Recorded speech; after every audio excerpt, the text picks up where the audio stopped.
Ce programme vous est présenté par la région Grand Est.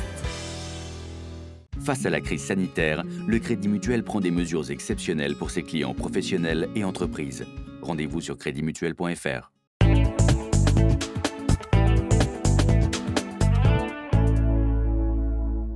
Bonsoir à tous et bienvenue sur Alsace 20. Merci de nous rejoindre.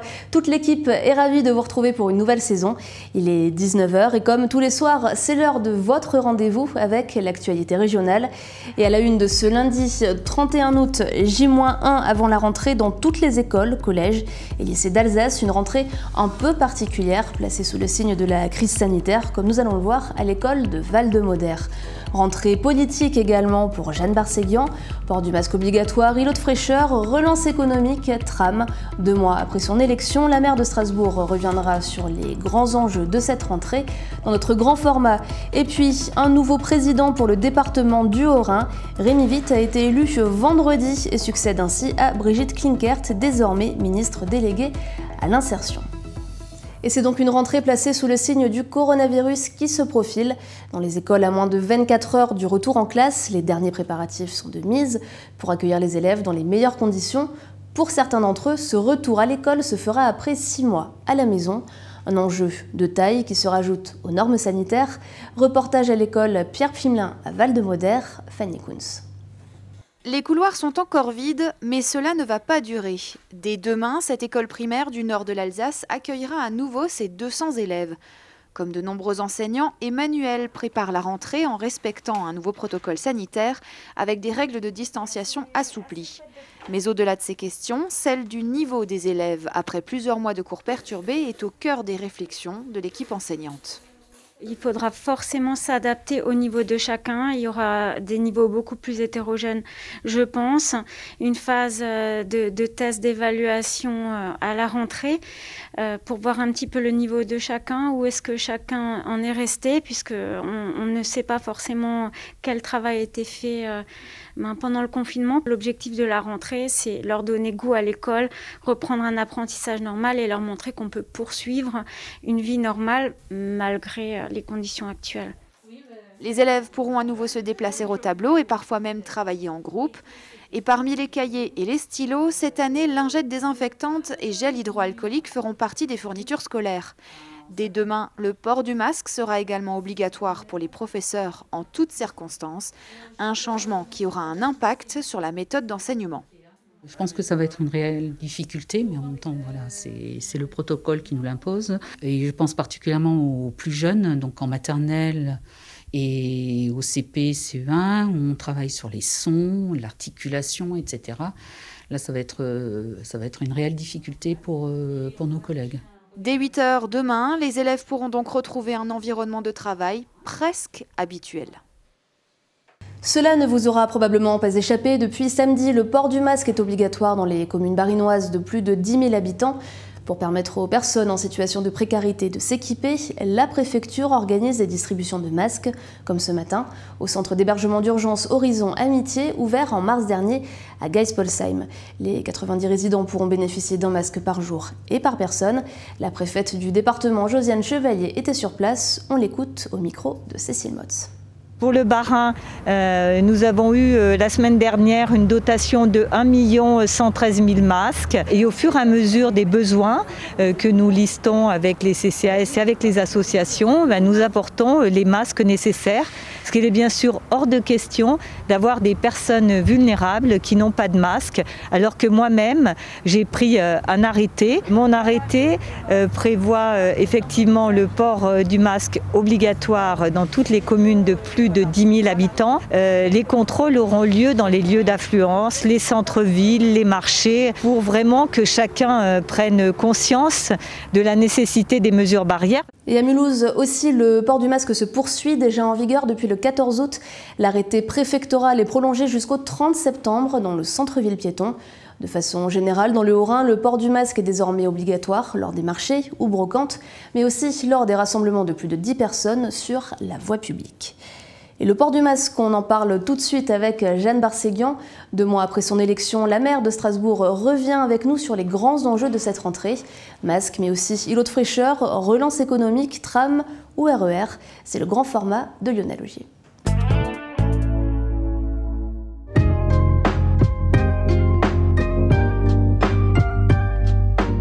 Grand format aujourd'hui sur la rentrée politique de la maire de Strasbourg, Jeanne Barzéguian. Jeanne Barzéguian, on a un masque aujourd'hui, c'était pas écrit dans le marbre. Comment est-ce que vous avez accueilli cet arrêté préfectoral ? Eh bien, l'arrêté préfectoral impose le port du masque dans l'ensemble de l'espace public, dans toutes les communes du Bas-Rhin de plus de 10 000 habitants. Donc évidemment, l'intégralité de la ville de Strasbourg est concernée. Il y a des exceptions pour les cyclistes et lorsqu'on pratique une activité sportive.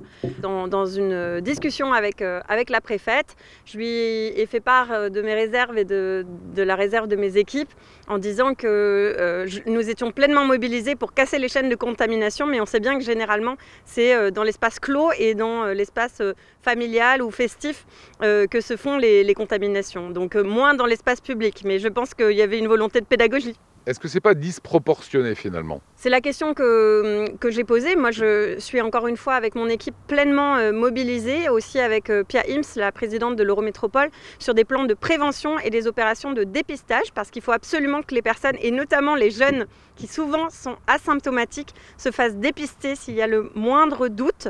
Donc nous, on poursuit la pédagogie, les dépistages et la prévention, avec aussi des équipes mobiles qui se déplacent à la rencontre des groupes, et notamment des groupes de jeunes, pour expliquer qu'il faut respecter les gestes barrières. Parlons un petit peu de cet été. Vous êtes aux affaires juste à fin juin. Hein. Voilà, on est ici dans un îlot de fraîcheur. Alors ça amène du vert. Hein. Voilà, enfin, j'ai tendance à dire.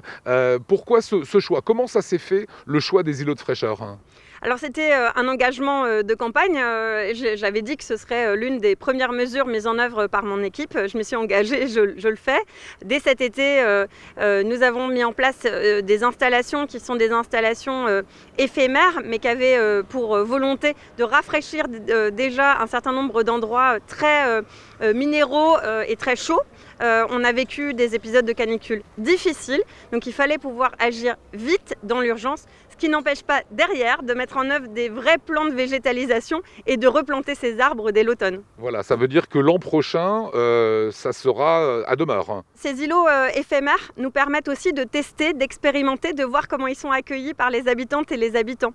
S'il y a besoin de réajuster, on réajustera, mais on est en train d'analyser tout ce qu'il est possible de végétaliser dans l'espace public à Strasbourg. C'est quoi les enjeux de cette végétalisation, Jeanne Barzéguian ? Le plus grand enjeu, c'est évidemment de faire baisser les températures dans la ville. Hein. On sait qu'entre un endroit où il y a de la nature et un endroit où il n'y a que du bitume, il peut y avoir parfois 7 à 10 degrés de différence. Donc, ce qui n'est pas rien quand on a des canicules à pas loin de 40 degrés. Donc ça, c'est le premier enjeu. C'est bien sûr cette urgence climatique, c'est le confort des habitantes et des habitants. Mais c'est aussi plus agréable d'avoir une ville plus verte. On a découvert cet été que vous aviez décrété Strasbourg en état d'urgence climatique. Qu'est-ce que ça veut dire ? Ça veut dire que le temps presse. Ça veut dire qu'il nous reste quelques années pour agir très concrètement sur nos politiques publiques. Donc ça passera par des actions de végétalisation pour rafraîchir la ville et l'adapter au réchauffement climatique. Mais ça passe aussi par une baisse des émissions de gaz à effet de serre, notamment dans les transports et dans l'habitat, dans notre manière de construire la ville de demain. Vous avez souhaité un grand emprunt, 350 millions d'euros. D'abord, est-ce que ça va se faire ? Et comment va s'opérer le fléchage ? Où va partir cet argent ? J'ai parlé d'un grand emprunt de la transition écologique, 350 millions d'euros pour la ville et l'Eurométropole sur 6 ans, qui viendront s'ajouter aux investissements habituels de la collectivité. L'idée, c'est de créer un effet levier sur 3 priorités, la végétalisation et la déminéralisation, qu'on voit aujourd'hui, ça en est le début, les mobilités, écomobilité, donc transport collectif, réseau express cyclable bien évidemment, des bus à haut niveau de service, un RER métropolitain. Et le troisième volet, c'est bien sûr la rénovation thermique des bâtiments, puisqu'avec le plan climat, nous devons rénover 8000 logements par an. Quel sera ce RER dont vous parlez ? Le RER, c'est un projet qui consiste à connecter les 13 gares TER, donc les gares ferroviaires. On a des infrastructures sur l'Eurométropole et on pourrait aller beaucoup plus vite à traverser notre agglomération en prenant le train. Pour cela, il faut qu'on travaille avec la région Grand Est et avec la SNCF pour que ces connexions puissent se faire plus rapidement dans l'Eurométropole de Strasbourg. Sur la mobilité, on voit cette extension du tram. Maintenant, la ligne F vers Königshofen, c'était important de le faire ? C'était le dernier quartier de de Strasbourg à ne pas être connecté au réseau tram. Donc c'était un moment extrêmement joyeux, mais qui doit marquer une étape, le début finalement d'une extension, puisque pour l'instant, ce jalon de tram fait 1,7 km. Il arrive à l'entrée du quartier, il va falloir irriguer l'ensemble du quartier de Königshofen et les territoires alentours. Donc bien sûr, dans notre projet avec l'Eurométropole, c'est aussi l'extension vers l'ouest. Deux questions encore, une qui concerne l'emploi et les entreprises. Comment faire venir les entreprises sur Strasbourg? Comment être encore plus attractif? Strasbourg et l'Eurométropole, vous êtes également la vice-présidente. Je suis convaincue que l'exemplarité, et notamment l'exemplarité en matière de transition écologique, est pour demain un facteur d'attractivité, en tout cas d'une volonté de venir dans un territoire qui bouge, qui innove, où la qualité de vie est meilleure et qui est exemplaire et innovant dans les domaines de la transition. En progressant sur l'écologie, vous dites en substance que les entreprises trouveront l'Eurométropole attractive. C'est évident, il suffit de regarder de l'autre côté du Rhin. Le Bade-Württemberg a investi très fortement dans la transition écologique et a une économie florissante, donc on voit bien que ça va de pair. Dernière question, les prochaines mesures, puisque là c'est la rentrée de septembre. Donc on a lancé un certain nombre de choses avec un budget supplémentaire qui nous permet de travailler sur le plan de déminéralisation, notamment pour les cours d'école, aussi sur des places d'hébergement pour les plus vulnérables, je pense aux personnes sans abri. Donc ça fait partie des priorités de rentrée. On travaille avec les commerçants à la redynamisation du centre-ville dans une année qui est difficile pour eux avec cette crise sanitaire. Donc il faut qu'on puisse travailler main dans la main sur des actions qui vont permettre de redonner envie d'aller en ville et bien entendu toutes nos actions autour de la rénovation thermique des bâtiments qu'il faut démarrer dès la rentrée. Un nouveau président pour le département du Haut-Rhin, Rémi Witt, a été élu vendredi. Il succède ainsi à Brigitte Klinkert, désormais ministre déléguée à l'insertion. Plus d'informations avec Adrien Laby. Le conseil départemental du Haut-Rhin a élu son nouveau président. Sans surprise, Rémi Witt, premier vice-président, a été désigné par l'Assemblée. Une élection qui fait suite à l'entrée de Brigitte Klinkert au gouvernement. D'ici 4 mois, le conseil départemental du Haut-Rhin se fondera dans la collectivité européenne d'Alsace. Ainsi, pour le conseiller départemental du canton de Masevaux, la fin de l'année 2020 sera consacrée à finaliser sa mise en place. Ces 4 mois vont être denses, vont être... je dirais, compliqué sans doute. Beaucoup de négociations en vue puisque, je ne vous le cache pas, nous sommes dans la dernière ligne droite de la nouvelle collectivité européenne d'Alsace. Et avec nos amis barinois, nous aurons à mener, à affiner et à construire ce programme politique ou ce projet politique qui est à finaliser maintenant sur ces 4 mois qui viennent. Sachez que j'aborde ce 3e défi avec confiance et sérénité, mais aussi et surtout avec un très grand sens des responsabilités. Pas de changement majeur dans l'organisation du conseil départemental, si ce n'est que l'ancienne présidente devient première vice-présidente. À ce poste, elle poursuivra le travail sur la collectivité qu'elle a œuvré à créer. Les collègues ce matin m'ont élu première vice-présidence du conseil départemental et Rémi Witt m'a chargé dans ce cadre de la suite de la construction de la collectivité européenne d'Alsace qui va voir le jour au 1er janvier prochain et également de la dimension européenne de la collectivité européenne d'Alsace, c'est-à-dire de la coopération transfrontalière.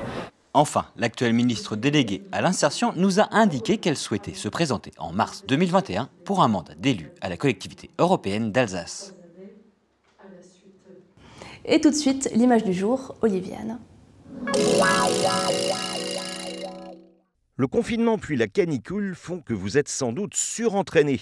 Alors sachez que vous pouvez encore inscrire une équipe d'Alsace au championnat de France de barbecue.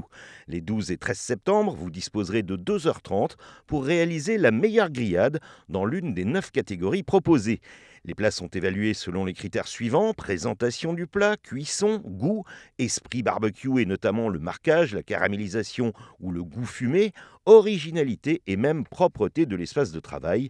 Le look de l'équipe, en plus de contribuer à la convivialité de l'événement, sera pris en compte en cas d'égalité des deux équipes. comme le précise le communiqué, l'amitié, la joie de vivre et la gourmandise sont privilégiées autour des flammes de ce grand concours.